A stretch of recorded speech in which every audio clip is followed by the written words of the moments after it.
Bonsoir et bienvenue sur l'histoire au clair de lune. Ce soir, alors que le monde s'apaise autour de vous, nous allons entreprendre un voyage silencieux et majestueux, un voyage à travers les millénaires. Plongez-vous dans le calme de la nuit, installez-vous confortablement et laissez votre esprit vagabonder. Aujourd'hui, notre destination est l'Empire romain, un colosse de l'histoire dont l'écho résonne encore dans nos vies modernes. C'est une histoire de fondation modeste, de grandeur spectaculaire et de lente déchéance. Une histoire qui a façonné les langues, les lois et les paysages d'une grande partie de l'Europe et au-delà. L'Empire romain ne s'est pas construit en un jour ni en une décennie. Sa naissance remonte à une petite colonie sur les rives du Tibre, une poignée de collines surplombant une vallée marécageuse. C'est là, dans cette terre fertile mais sans éclat, que tout a commencé.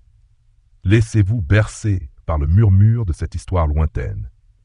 Nous allons explorer comment une petite ville-État est devenue le cœur d'un empire qui a régné sur des millions d'âmes, reliant des cultures disparates de la froide Bretagne au sable chaud d'Égypte. Imaginez des routes pavées qui serpentent à travers des montagnes enneigées, des aqueducs qui enjambent des vallées, des théâtres où résonnent encore les rires et les pleurs, et des forums où les destins de nations entières étaient débattus. Ce sont les vestiges que nous allons explorer. Notre voyage sera lent et méthodique, conçu pour accompagner votre sommeil. Chaque mot, chaque phrase est une invitation à la détente. Nous ne chercherons pas la stimulation, mais la sérénité.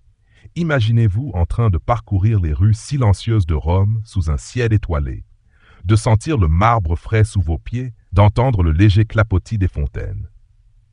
Nous allons remonter le temps, avant la naissance des empereurs, jusqu'aux légendes fondatrices de la ville, celles de Romulus et Remus, nourrissons abandonnés et recueillis par une louve. Ces histoires, mêlant mythe et histoire, sont les premiers chapitres d'un livre immense. Nous les aborderons doucement en douceur, comme un livre que l'on feuillette au crépuscule. Au fil de notre exploration, nous découvrirons la vie quotidienne de ceux qui ont peuplé cet empire. Nous verrons les esclaves construire les monuments, les patriciens comploter dans leurs villas, les légionnaires marcher sur des milliers de kilomètres. Nous comprendrons les fondations du droit romain, un système qui, par son élégance et sa logique, a servi de modèle à la plupart des systèmes juridiques occidentaux. Nous nous pencherons sur la philosophie des stoïciens, sur les vers de Virgile, sur les drames de Sénèque. Ce n'est pas seulement l'histoire des rois et des batailles, mais aussi celle de l'esprit humain qui nous intéresse. Notre parcours nous mènera à travers les différentes phases de Rome, de la République, avec ses assemblées, ses consuls et ses guerres civiles, à l'Empire, avec ses empereurs tout-puissants, ses intrigues de palais et ses frontières étendues à l'infini. Nous verrons comment le pouvoir a changé de main, comment les institutions ont évolué, et comment la foi des Romains a migré des anciens dieux du Panthéon vers le christianisme. Ces changements ne furent pas soudains, mais le résultat d'un long processus, lent et inexorable, comme le glissement du temps lui-même. La chute de Rome, sujet de tant de débats, sera le point culminant de notre voyage. Mais ne la voyons pas comme un effondrement brutal. Imaginez-la plutôt comme un lent déclin, une érosion progressive, où les structures de pouvoir s'effritent, les frontières sont mises à l'épreuve, et les valeurs se transforment. Ce n'est pas la fin, mais une transition, un passage vers le monde médiéval qui allait naître de ces ruines. Les héritages de Rome sont partout autour de nous, dans nos alphabets, dans les noms de nos mois, dans l'architecture de nos bâtiments publics. L'histoire romaine, loin d'être un sujet mort, est une force vivante qui continue de nous façonner. Alors fermez les yeux, laissez le calme s'installer, laissez ma voix vous guider doucement, comme le courant d'une rivière qui glisse vers la mer. Nous allons commencer notre exploration de l'Empire romain, une histoire qui, tel le clair de lune, éclaire le passé d'une lumière douce et apaisante. Laissez votre esprit s'éteindre doucement à mesure que l'histoire se déploie. Notre voyage commence dans un passé brumeux où l'histoire se mêle à la légende. Nous dérivons vers les origines d'une petite ville qui allait devenir le centre du monde. Asseyez-vous confortablement et laissez-vous bercer par le récit de la fondation de Rome. La tradition nous raconte l'histoire de Romulus et Remus, 2 jumeaux abandonnés, nourris par une louve sur les rives du fleuve Tibre. Cette image mythique, puissante et intemporelle est le premier chapitre de l'identité romaine. Qu'elle soit vraie ou non, elle incarne la force, la résilience et le destin extraordinaire de cette civilisation. Après avoir grandi, les jumeaux décident de fonder une ville à l'endroit exact où ils ont été sauvés. C'est sur le mont Palatin que Romulus trace le sillon sacré de sa future cité. La légende veut qu'une dispute éclate entre les frères pour savoir qui des deux donnerait son nom à la ville. Romulus tue Remus, devenant ainsi le premier roi et le fondateur éponyme de Rome. Cette légende, empreinte de violence fraternelle, pose les bases d'une histoire qui sera souvent marquée par la lutte pour le pouvoir. Durant les premiers siècles, Rome n'est qu'un petit royaume, dirigé par une série de 7 rois légendaires. Le premier, bien sûr, est Romulus. Ces rois, qu'ils aient existé ou qu'ils soient le fruit de l'imagination des historiens romains, ont tous contribué à l'identité naissante de la ville. Les rois ont jeté les fondations des institutions, ont établi les premières lois et ont élargi les frontières de la cité par des guerres et des alliances. Imaginez la scène. Un roi, entouré de ses conseillers, les patriciens, qui sont les chefs des grandes familles, prenant des décisions qui façonnent l'avenir d'un peuple. C'est durant cette période qu'est créé le Sénat, une assemblée de sages et d'anciens, dont l'influence grandira de manière considérable avec le temps. Le dernier roi de Rome, Tarquin le Superbe, est une figure de tyrannie et d'arrogance. Son règne est un exemple de ce qui arrive lorsque le pouvoir absolu corrompt. Les récits de son comportement despotique, de ses exactions et de celles de ses fils finissent par exaspérer le peuple. Le point de rupture est atteint lorsqu'un de ses fils viole la vertueuse Lucrèce, une femme de la haute société romaine. Cet événement tragique, devenu le symbole de l'outrage de la royauté, mène à une révolte menée par Brutus. La monarchie est renversée. La royauté est abolie pour toujours dans le cœur des Romains, qui jurent de ne plus jamais se soumettre à un seul homme. Cet épisode marque un tournant capital dans l'histoire de Rome. Lentement, la monarchie disparaît pour laisser place à une nouvelle forme de gouvernement, la République. Ce terme, qui vient du latin res publica, la chose publique, signifie que le pouvoir appartient désormais au peuple, ou du moins à une partie du peuple. La transition de la monarchie à la République est un processus complexe et plein de défis. Les institutions qui avaient été mises en place sous les rois sont adaptées, transformées, pour éviter qu'un seul individu ne s'empare à nouveau du pouvoir. Le pouvoir exécutif est désormais confié à 2 consuls, élus chaque année. Ces consuls partagent le pouvoir et doivent se consulter pour prendre des décisions, ce qui rend la tyrannie presque impossible. Le Sénat, qui était sous les rois une simple assemblée de conseillers, gagne en importance et en prestige. Ses membres, choisis parmi les patriciens, détiennent un grand pouvoir d'influence et de décision. Le peuple, le plèbe, s'organise et gagne peu à peu des droits et des protections face aux abus des patriciens. C'est le début d'une longue lutte pour l'égalité, une lutte qui sera au cœur de l'histoire de la République. Imaginez une ville en plein essor, où les structures de pouvoir sont encore fragiles, où les tensions entre les classes sociales sont palpables. Les rues de Rome s'animent, les débats au forum sont vifs, et les armées, composées de citoyens soldats, partent en guerre contre les peuples voisins. C'est le début d'une ère de conquête, d'expansion territoriale et de croissance phénoménale.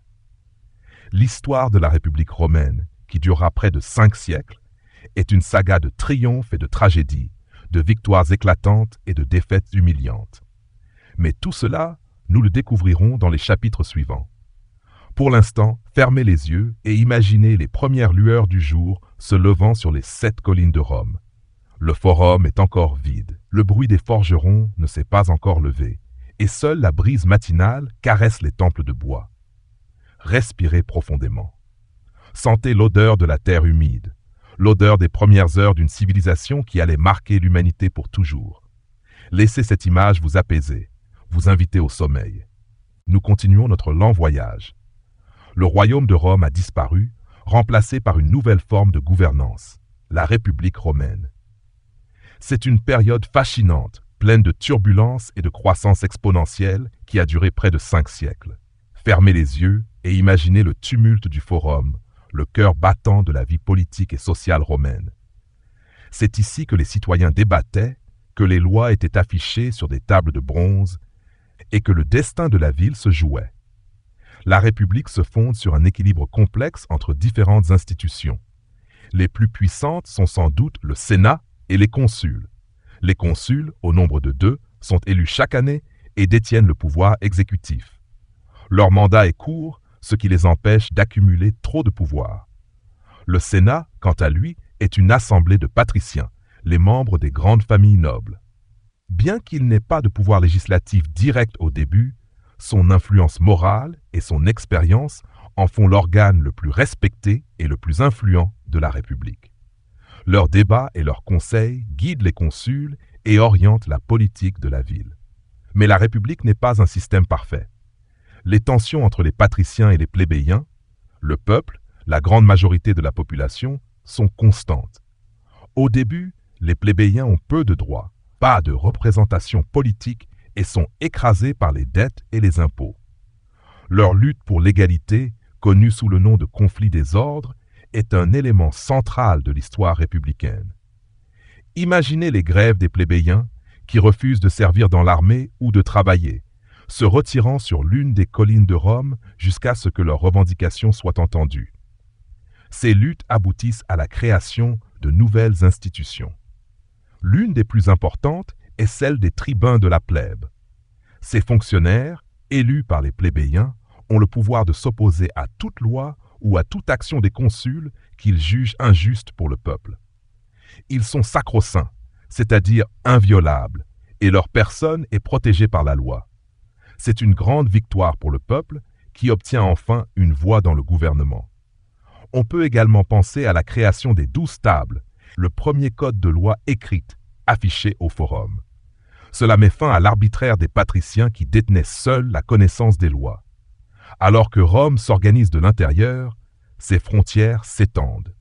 La République se lance dans une série de guerres qui vont transformer une petite ville-État en une puissance méditerranéenne. Des guerres contre les peuples voisins en Italie, comme les Samnites, puis contre l'ennemi juré, Carthage, lors des guerres puniques. Imaginez les flottes de galères s'affrontant en haute mer, les armées de légionnaires marchant à travers le désert et les généraux audacieux comme Hannibal qui osent traverser les Alpes avec des éléphants pour attaquer Rome sur son propre sol. Ces guerres sont des épreuves de feu pour la République, mais à chaque victoire, elle gagne des terres, des richesses et des ressources. Les conséquences de ces guerres sont profondes. L'expansion territoriale enrichit les élites, qui acquièrent de vastes domaines et utilisent des esclaves pour les cultiver, ruinant ainsi les petits agriculteurs qui formaient l'épine dorsale de l'armée. Le retour des soldats démunis, combiné à la richesse et à l'arrogance des nouvelles élites, crée de nouvelles tensions sociales. La fin de la République est marquée par les troubles, les réformes manquées et la montée en puissance d'hommes ambitieux, qui utilisent leur popularité et leur armée privée pour défier le Sénat. Le glissement de la République vers un régime plus autoritaire est lent, presque imperceptible. Le pouvoir se concentre de plus en plus entre les mains de généraux victorieux, des hommes qui gagnent la loyauté de leurs soldats et qui, une fois rentrés à Rome, sont trop puissants pour être contrôlés par le Sénat. C'est une période de grands bouleversements, de drames politiques et de violence. La République, conçue pour éviter la tyrannie, semble maintenant en être le principal moteur. Mais cela, nous le découvrirons dans la prochaine partie de notre récit. Pour l'instant, laissez ces images s'estomper dans le noir. Imaginez le Forum de Rome, calme et désert, le marbre brillant doucement sous la lumière de la lune, un lieu de paix après le bruit de la journée. Le vent murmure à travers les colonnes brisées des temples, comme un soupir de l'histoire. Laissez votre esprit se vider et vous dériver dans le sommeil. Alors que notre voyage dans le temps continue, le soleil de la République romaine commence à pâlir. Nous entrons dans une période d'immenses bouleversements, de guerres civiles et de la montée de figures qui vont changer le cours de l'histoire pour toujours.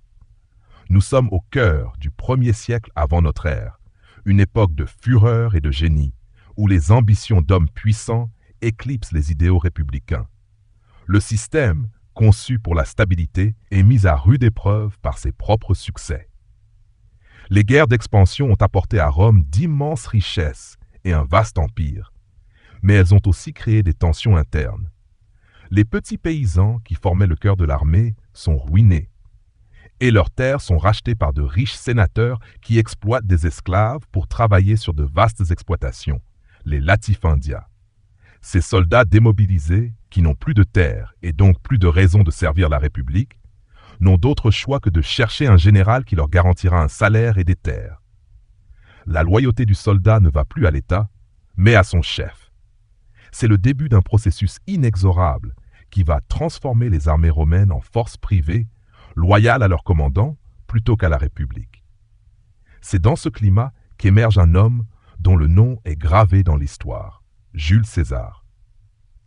Général brillant, orateur de talent et politicien sans scrupules, il est l'incarnation même de l'homme nouveau qui va démanteler la République. Il gagne en popularité en conquérant la Gaule, ce qui lui apporte des richesses, du prestige et une armée dévouée. Pendant que César est en Gaule, ses adversaires politiques à Rome, menés par Pompée, tentent de le rappeler et de le destituer. César, qui n'est pas dupe, prend une décision qui changera l'histoire. En 49 à Saint-Just, il franchit le fleuve Rubicon, la frontière qui sépare son commandement militaire de l'Italie. Il prononce alors la célèbre phrase « Alea iacta est », le sort en est jeté. C'est un acte de guerre civile, une déclaration qu'il n'obéira plus au Sénat. La guerre civile qui suit oppose les légions de César aux forces de Pompée. C'est un conflit brutal qui embrase tout le monde romain. Pompée est finalement vaincu et assassiné en Égypte. César, de retour à Rome en vainqueur, est nommé dictateur à vie. Bien qu'il ait conservé certaines institutions républicaines en apparence, son pouvoir est total et il se comporte comme un monarque. Il entreprend de vastes réformes, des projets de construction et centralise le pouvoir entre ses mains. Sa popularité auprès du peuple est immense, mais il s'attire l'inimitié du Sénat, qui craint pour les valeurs de la République. Un groupe de sénateurs, se considérant comme les défenseurs de la liberté, conspire pour l'assassiner. Le 15 mars 44 avant Jusset, les fameuses idées de mars, Jules César est poignardé à mort au Sénat. Sa mort n'a pas l'effet escompté. Au lieu de restaurer la République, elle plonge Rome dans une nouvelle vague de guerre civile, encore plus sanglante que la précédente. Le testament de César nomme son petit-neveu, Octave, comme son héritier. Ce jeune homme, intelligent et calculateur, s'allie avec Marc-Antoine et Lépide pour former le second triumvirat et venger la mort de César. Le second triumvirat défait les assassins de César et se partage le monde romain. Mais l'ambition de ces hommes les pousse l'un contre l'autre. Finalement, Octave et Marc-Antoine s'affrontent lors d'une dernière guerre civile. La bataille navale d'Actium en 31 avant Rossé est une victoire décisive pour Octave. Marc-Antoine et sa maîtresse Cléopâtre se suicident, laissant Octave seul maître de l'Empire. Il ne commet pas les mêmes erreurs que son grand-oncle, il sait que pour gouverner, il doit préserver les apparences. Il renonce ostensiblement à ses pouvoirs, mais le Sénat, rempli de ses partisans, le supplie de rester et de guider Rome. C'est à ce moment qu'il est proclamé Auguste, un titre qui signifie vénérable ou sacré. La République est officiellement finie, mais le nom subsiste. C'est l'aube d'une nouvelle ère, l'Empire. Alors que les derniers échos de la guerre civile s'éteignent, fermez les yeux. Imaginez le forum silencieux, mais cette fois-ci baigné d'une lumière douce et paisible. Les statues des héros républicains semblent observer ce nouvel ordre du monde. Laissez cette histoire de tumulte s'apaiser dans votre esprit. La paix de l'Empire est à venir. Notre voyage nous mène maintenant dans l'ère de l'Empire romain, une période de splendeur et de stabilité sans précédent. Avec la défaite de Marc-Antoine, le jeune Octave, désormais connu sous le nom d'Auguste, est le maître incontesté du monde romain. Mais au lieu de se proclamer roi, il est assez rusé pour se présenter comme le restaurateur de la République. Le Sénat, un corps désormais rempli de ses partisans, lui confère le titre d'Auguste, qui signifie majestueux ou vénérable. Il reçoit aussi le nom de princesse, c'est-à-dire le premier citoyen. Ce subtil glissement sémantique lui permet de concentrer tout le pouvoir entre ses mains, tout en préservant l'apparence des institutions républicaines. C'est la naissance du Principat. Avec Auguste, le chaos des guerres civiles fait place à une longue période de paix connue sous le nom de Pax Romana, la paix romaine. Pour la première fois depuis des générations, les citoyens de l'Empire peuvent vivre sans la menace constante de la guerre. Les armées romaines, puissantes et disciplinées, sécurisent les frontières, tandis qu'à l'intérieur, les routes sont sûres, le commerce prospère et les villes se modernisent. Imaginez les navires chargés de céréales d'Égypte, d'huile d'olive d'Hispanie et de soie d'Orient qui affluent vers le port d'Ostie, près de Rome. L'économie est florissante et le niveau de vie de nombreux citoyens s'améliore considérablement. Auguste est un bâtisseur visionnaire. Il se vante d'avoir trouvé Rome faite de briques et de l'avoir laissée en marbre. Il lance de vastes programmes de construction publique, des aqueducs qui apportent l'eau fraîche des montagnes, des théâtres, des bains publics et des temples magnifiques. Il restaure également les anciennes traditions romaines, promeut la vie de famille et se présente comme un modèle de vertu. Les arts et la littérature connaissent un âge d'or. Des poètes comme Virgile écrivent l'Énéide, un poème épique qui glorifie les origines de Rome et le règne d'Auguste. C'est l'ère de la propagande impériale, où l'art et la culture sont mis au service de la gloire de l'empereur et de l'Empire. La Pax Romana est une période d'unité et de prospérité. L'Empire romain est un immense patchwork de cultures, de langues et de peuples, tous reliés par les routes, les lois et l'autorité de Rome. De la Bretagne à la Syrie, un voyageur peut parcourir l'Empire en toute sécurité, utiliser la même monnaie et s'exprimer en latin ou en grec. Les villes, petites et grandes, sont construites sur le modèle de Rome, avec un forum central, des temples, des théâtres et des bains.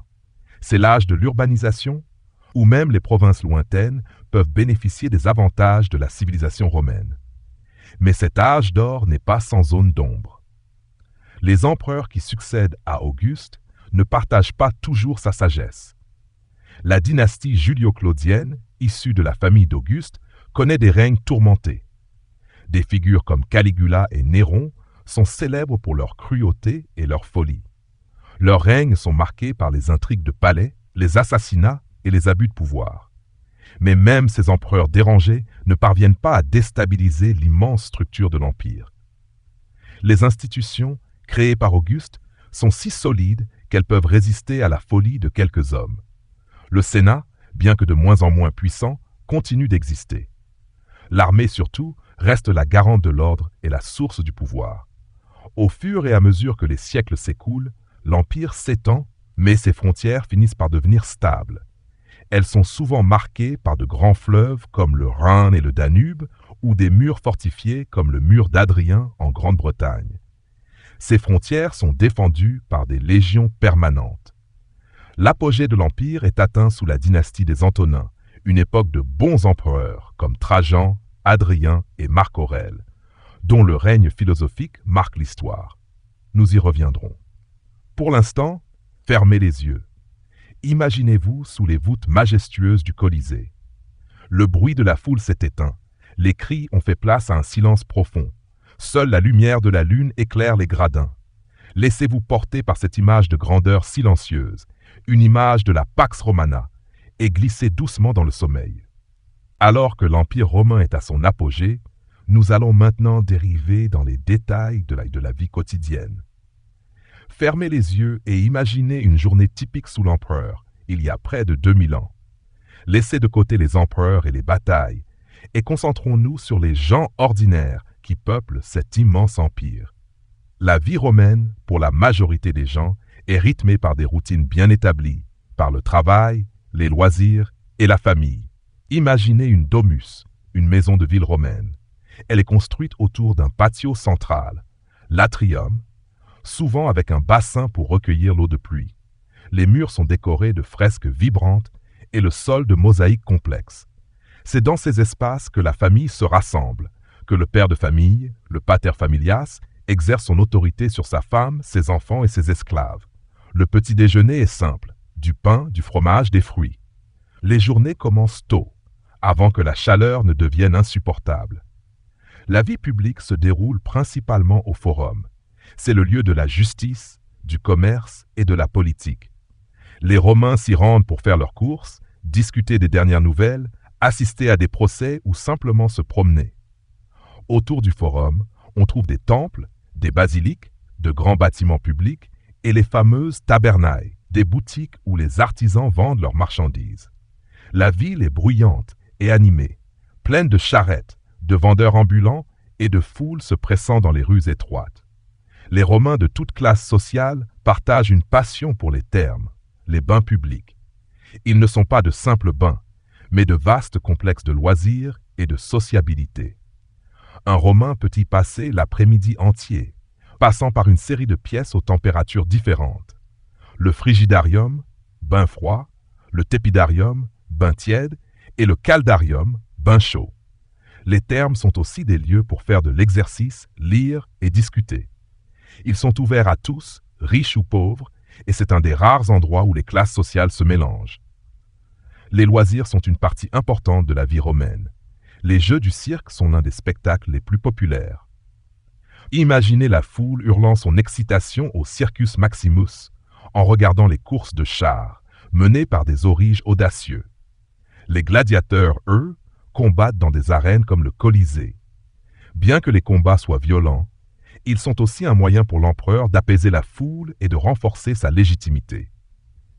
Les théâtres, avec leurs pièces de comédie et de tragédie, offrent une forme de divertissement plus intellectuel, inspiré par les Grecs. La majorité de la population, cependant, vit en dehors des villes. C'est la vie rurale, rythmée par les saisons et les récoltes. Les paysans cultivent du blé, des oliviers et des vignes. Leurs conditions de vie sont souvent difficiles.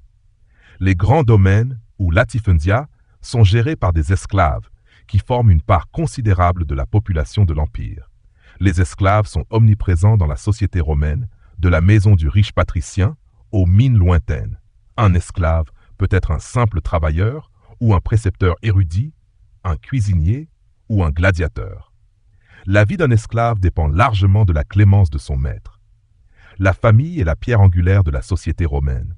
Le père, le pater familias, détient une autorité quasi absolue, mais la mère, la matrona, joue un rôle crucial dans la gestion du foyer et l'éducation des enfants. Les enfants sont élevés dans le respect des traditions et des dieux, avant d'apprendre la lecture et l'écriture ou d'être formés à un métier. L'éducation est très valorisée, surtout pour les garçons des classes aisées, qui sont préparés à une carrière politique ou militaire. Maintenant, imaginez le silence qui s'installe sur la ville de Rome une fois la nuit tombée. Les portes des tabernailles sont fermées, le bruit des foules a cessé, et seule la lueur des lampes à huile éclaire les fenêtres des maisons. Laissez-vous bercer par ce silence lointain. Sentez la paix qui descend sur la ville endormie. Et vous aussi, glissez doucement dans le sommeil. Notre voyage se poursuit.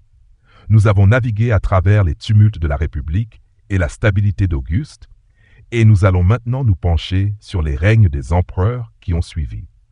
Les dynasties qui se sont succédées ont chacune laissé leur empreinte, avec leur gloire et leur folie, leurs bâtisseurs et leurs tyrans. L'histoire impériale est une mosaïque de personnalités fortes qui façonnent la destinée d'un empire en évolution. Après Auguste, la dynastie julio-claudienne se poursuit, marquée par des règnes souvent troublés. Tibère, un empereur solitaire et méfiant, succède à Auguste et se retire sur l'île de Capri, gouvernant l'empire à distance. Son règne est suivi par celui de Caligula, connu pour son excentricité et sa cruauté. La légende raconte qu'il a tenté de faire de son cheval un consul et qu'il a exécuté de nombreux sénateurs. Bien qu'il soit difficile de démêler la réalité de la propagande de ses successeurs, son règne reste un symbole de la décadence du pouvoir absolu. Vient ensuite Claude, un empereur érudit et discret qui, de manière surprenante, se révèle être un administrateur compétent. Il conquiert la Bretagne et lance de grands projets de construction, notamment l'extension du port d'Ostie. Son règne marque une période de stabilité relative avant l'arrivée de son beau-fils, Néron. Néron est un empereur passionné par les arts, mais son règne est synonyme de tyrannie et d'incendie. Le grand incendie de Rome en 64 après Josée lui est attribué, bien que les causes réelles soient incertaines. Il se serait mis à accuser les chrétiens, les désignant comme boucs émissaires et les persécutant sauvagement. Son règne prend fin dans le chaos d'une révolte et il se suicide, laissant la place à une année de guerre civile connue sous le nom d'année des 4 empereurs. Cette période de troubles prend fin avec l'avènement de la dynastie des Flaviens.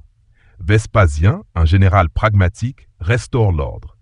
Il est surtout connu pour avoir commencé la construction du Colisée, un monument qui symbolise encore aujourd'hui la puissance et l'ingéniosité de Rome. Son fils, Titus, est un empereur populaire, mais son règne est bref. C'est sous la dynastie des Antonins, aussi appelée l'âge d'or, que l'Empire atteint son apogée. Cette période est marquée par une succession de 5 empereurs considérés comme sages et justes, les bons empereurs. Trajan est un grand conquérant qui étend l'Empire à sa plus grande taille, de l'Écosse au Moyen-Orient. Son successeur, Hadrien, est un empereur voyageur qui passe son règne à consolider les frontières plutôt qu'à les étendre. Il ordonne la construction du célèbre mur d'Hadrien en Grande-Bretagne pour protéger la province des incursions des barbares. Il est aussi un grand architecte qui fait reconstruire le Panthéon. Marc Aurèle, le dernier des bons empereurs, est un philosophe stoïcien dont les méditations sont encore lues aujourd'hui. Il règne sur un empire en pleine crise, confronté aux guerres aux frontières et à la peste. Imaginez ces empereurs, leurs visages sculptés sur des bustes de marbre, qui semblent nous observer à travers les siècles. Chacun a ajouté une pierre à l'édifice colossal de l'Empire romain, qu'il s'agisse d'une loi, d'un monument ou d'une conquête. Ils ne sont pas des figures isolées, mais les maillons d'une longue chaîne qui nous mène de la fondation de Rome à son lent déclin. Fermez les yeux. Le murmure du passé est doux. Les silhouettes des empereurs défilent dans votre esprit, des empereurs à la fois illustres et déments, des bâtisseurs et des tyrans. Chacun d'eux est une histoire, un rêve, un fragment du temps. Laissez-vous porter par cette douce litanie de noms et d'événements vers un repos bien mérité. Le temps continue son lent écoulement. Nous glissons doucement de l'âge d'or des Antonins vers une époque de profonds bouleversements où les fondations mêmes de l'Empire vont être ébranlées. Ce chapitre sera consacré à l'émergence d'une nouvelle foi, le christianisme, et à l'affaiblissement progressif de l'autorité impériale, prélude d'un long déclin. Imaginez un empire qui commence à se fissurer, non pas à cause d'une invasion, mais de l'intérieur, par des crises économiques, des troubles politiques et une transformation spirituelle. Au cœur de l'Empire romain, une nouvelle religion est en train de naître, une religion qui vénère un homme nommé Jésus de Nazareth. Au début, le christianisme n'est qu'une petite secte marginale, souvent persécutée par les autorités romaines. Les chrétiens refusent de sacrifier au dieu romain et à l'empereur, ce qui est perçu comme une sédition et un affront à l'ordre public. Des empereurs comme Néron et Domitien les persécutent, les accusant de tous les maux de l'Empire. Les chrétiens sont jetés au lion dans le Colisée, crucifiés ou brûlés vifs. Mais ces persécutions, loin de freiner la propagation de la foi, semblent l'accélérer. La détermination des martyrs, leur foi inébranlable, attire de plus en plus de convertis. La religion chrétienne, avec son message d'espoir, de salut et d'égalité devant Dieu, résonne particulièrement auprès des classes les plus pauvres et des femmes, qui se sentent souvent ignorées par la religion romaine traditionnelle, plus axée sur le culte public et le sacrifice. Pendant que le christianisme se répand en profondeur, l'Empire est confronté à des crises multiples. Au IIIe siècle après Jersey, l'Empire entre dans une période de turbulence extrême connue sous le nom de crise du IIIe siècle. Les frontières sont sous une pression constante, de nouvelles menaces. Les barbares apparaissent au nord et à l'est. Les armées romaines doivent combattre sur plusieurs fronts en même temps. La succession impériale devient chaotique. En un demi-siècle, plus de 20 empereurs se succèdent, la plupart étant assassinés par leurs propres soldats. C'est une période de guerre civile quasi permanente, d'instabilité politique et d'inflation galopante. Pour tenter de résoudre cette crise, l'empereur Dioclétien met en place une réforme radicale à la fin du Xe siècle. Il divise l'Empire en 2 parties, l'Orient et l'Occident, chacune étant gouvernée par un empereur et un vice-empereur. C'est la tétrarchie. Cette division est conçue pour mieux défendre les frontières et stabiliser le pouvoir, en ayant des dirigeants plus proches des provinces. C'est une solution ingénieuse Mais elle ne dure pas. Cependant, elle établit un précédent et la division de l'Empire devient une réalité inévitable. L'un des tournants les plus importants de cette période se produit sous le règne de Constantin le Grand. Après avoir remporté une bataille décisive au pont Milvius en 312 après Jussé, il attribue sa victoire au Dieu des chrétiens. En 313, il promulgue l'édit de Milan qui légalise le christianisme et met fin aux persécutions. C'est un changement monumental qui va transformer l'Empire romain en une civilisation chrétienne au fil des siècles. Constantin fonde une nouvelle capitale pour l'Empire d'Orient, Constantinople, sur les rives du Bosphore. Cette nouvelle Rome, plus à l'est, deviendra le centre de gravité d'une partie de l'Empire, un signal fort que le pouvoir se déplace loin de l'ancienne cité. La mort de Constantin et la division de l'Empire en deux entités distinctes, avec leurs propres empereurs et administrations, affaiblissent l'unité romaine. Si l'Empire d'Orient, plus riche et plus urbanisé, parvient à se maintenir, l'Empire d'Occident, confronté à des crises économiques, des invasions et une autorité de plus en plus fragile, commence à s'effondrer. C'est le début de la fin pour Rome. Fermez les yeux, le bruit du monde s'estompe. Laissez ces images de grands changements dériver lentement dans votre esprit. Le panthéon romain et ses anciens dieux sont remplacés par des églises et un nouveau Dieu. Le pouvoir se déplace d'une capitale à l'autre. Le monde antique touche à sa fin, mais n'ayez crainte, c'est une transition douce, comme le passage de la nuit au jour qui nous mènera vers le chapitre suivant de l'histoire humaine. Laissez-vous porter par le calme de ces pensées et glissez doucement vers le sommeil. Nous arrivons maintenant au dernier acte de la grande histoire de l'Empire romain, une période de fragmentation et de déclin qui a conduit à la chute de son empire occidental. Imaginez une structure massive dont les fondations, lentement érodées par le temps et les crises, commencent à s'effriter. La division de l'Empire, initiée par Dioclétien et consolidée par les successeurs de Constantin, n'est pas la cause de la chute, mais elle révèle et accentue les faiblesses profondes. L'Empire d'Orient, avec sa capitale à Constantinople, plus riche et mieux protégée, parvient à se maintenir. Il devient le centre de la civilisation romaine pour encore 1000 ans. Il est souvent appelé l'Empire byzantin par les historiens modernes. Mais à l'ouest, la situation est bien différente. L'Empire d'Occident est confronté à des crises économiques sans précédent. L'inflation est galopante, les routes ne sont plus aussi sûres et le commerce décline. Les villes se vident au profit des grandes propriétés rurales, les villas, qui deviennent des centres de pouvoir autonomes, à l'écart des faiblesses de l'administration centrale. Le défi le plus important pour l'Empire d'Occident vient de l'extérieur. Ce sont les vagues d'invasion des peuples que les Romains appellent les barbares. Des tribus comme les Wisigoths, les Vandales, les Huns et les Francs, chassés de leurs terres par d'autres peuples, traversent les frontières de l'Empire, d'abord en quête de terre, puis en tant que conquérants. L'armée romaine, autrefois invincible, est de plus en plus composée de mercenaires barbares. Ils sont excellents combattants, mais leur loyauté est souvent fragile, et ils n'hésitent pas à se retourner contre Rome. Un des moments clés de ce déclin est le sac de Rome par les Wisigoths en 410 après Jussé. Menés par leur roi Alaric, ils pillent la ville pendant 3 jours. Bien que le pillage n'ait pas causé la destruction totale de la ville, son impact psychologique est immense. Rome, la ville éternelle, le centre du monde, a été violée. C'est le signe que l'invincibilité romaine n'est plus qu'un lointain souvenir. Cet événement marque un tournant, montrant que l'Empire d'Occident n'a plus les moyens de protéger son cœur même. Les décennies qui suivent sont une longue et lente agonie.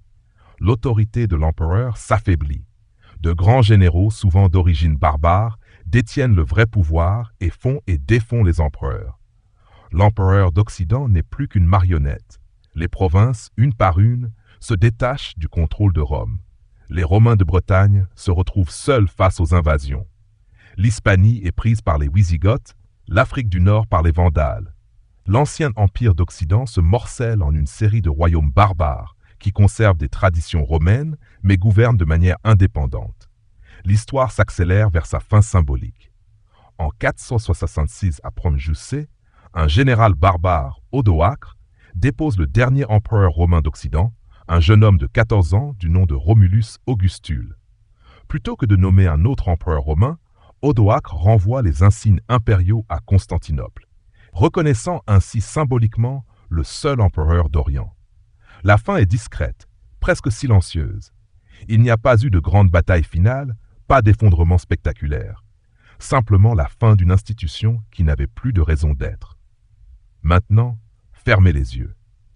Imaginez le silence qui est descendu sur Rome après le départ des derniers empereurs, le murmure du vent qui siffle entre les colonnes du forum. L'Empire d'Occident s'est éteint comme une bougie qui se consume, laissant derrière lui les braises qui serviront à allumer les feux du Moyen-Âge. C'est la fin de notre voyage, mais non la fin de l'histoire, car l'héritage romain est partout autour de nous. Notre long voyage dans le temps touche à sa fin. Alors que les ombres de l'Empire d'Occident s'allongent et que le silence s'installe sur les ruines, nous ne devons pas voir cette fin comme une mort, mais comme une transformation. L'Empire romain est peut-être tombé, mais son héritage est partout, tissé dans le tissu de nos vies modernes. L'héritage de Rome est un fil d'or qui relie le monde antique au nôtre. Asseyez-vous confortablement et laissez-vous porter par cette ultime réflexion.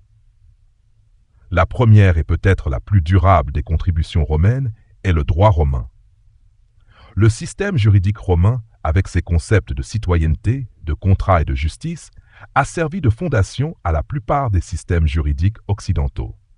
Des principes comme la présomption d'innocence, un homme est innocent jusqu'à preuve du contraire, ou le concept de droit naturel trouvent leurs racines dans les codes romains. Le corpus de lois de l'empereur Justinien, compilé au VIe siècle, a eu une influence immense sur le droit civil en Europe, et de nombreuses expressions juridiques latines sont encore utilisées aujourd'hui. Ensuite, nous avons l'héritage de la langue. Le latin, la langue des Romains, est la mère des langues romanes que sont le français, l'italien, l'espagnol, le portugais et le roumain. Mais l'influence du latin ne s'arrête pas là. Des milliers de mots dans d'autres langues, comme l'anglais, le néerlandais ou l'allemand, ont des racines latines. L'alphabet que nous utilisons pour écrire ce texte est l'alphabet latin.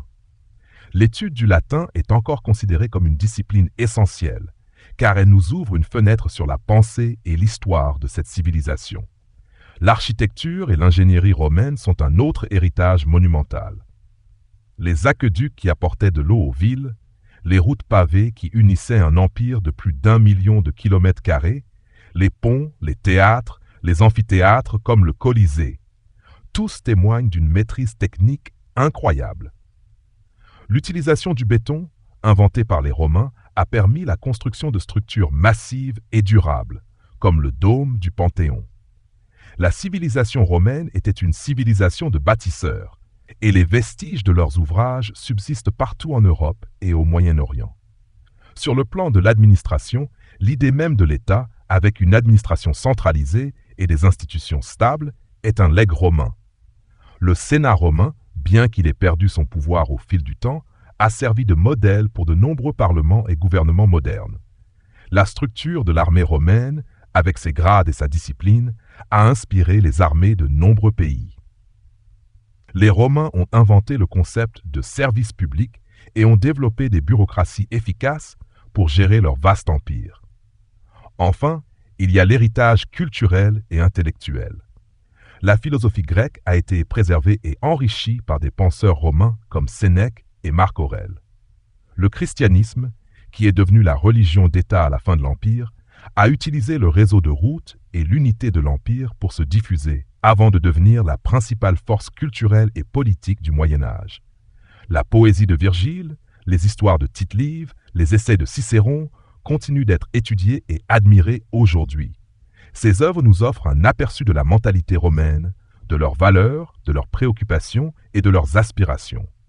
Ainsi, la chute de Rome n'a pas été la fin d'une histoire, mais le début d'une autre. De ces cendres sont nés les peuples et les nations qui allaient former l'Europe moderne. L'Empire romain est mort, mais l'idée de Rome a survécu. Elle vit dans nos lois, dans nos langues, dans nos routes et nos bâtiments. Elle vit dans notre vision d'un monde ordonné et connecté. Fermez les yeux. Notre voyage se termine. L'histoire s'achève sur une note douce et contemplative. Imaginez la lune se levant doucement sur les ruines silencieuses de Rome. Laissez le murmure de l'histoire s'éteindre doucement dans votre esprit. Le passé est immobile, mais son écho résonne à jamais. Reposez-vous et que l'histoire vous apporte un sommeil paisible.